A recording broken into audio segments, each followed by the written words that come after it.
Boss Kuya, paano po mag-transfer ng OKX wallet to OKX exchange? So siguro tinutukoy niya dito yung MemeFi tokens niya.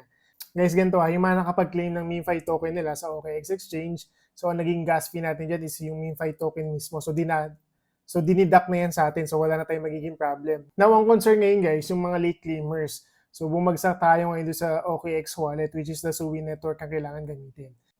So bago tayo mag-start guys sa tutorial, dalawa lang yan. Number one guys, kung malaki ang allocation nyo kay MemeFi tokens, kung 1,000 pataas yan, suggest ko withdrawin nyo.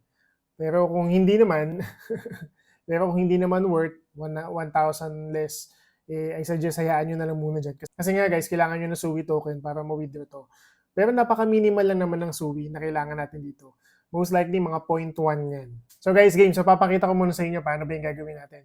So first, punta kayo ng OKX wallet nyo, then makikita nyo sa baba yung MemeFi allocations natin. Send or receive. So punta tayo ng send.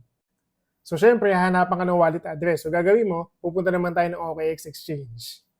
So pagpunta mo ng OKX exchange guys, punta ka ng deposit. Click nyo yung deposit, then sa search bar guys, hanapin nyo yung MemeFi tokens. Then confirmation nanto guys, click nyo yung Sui network, then copy nyo na itong wallet address. Then guys, balikin ng OKX wallet nyo, then click nyo uli yung send. Tapos pwede nyo na i-paste dito yan.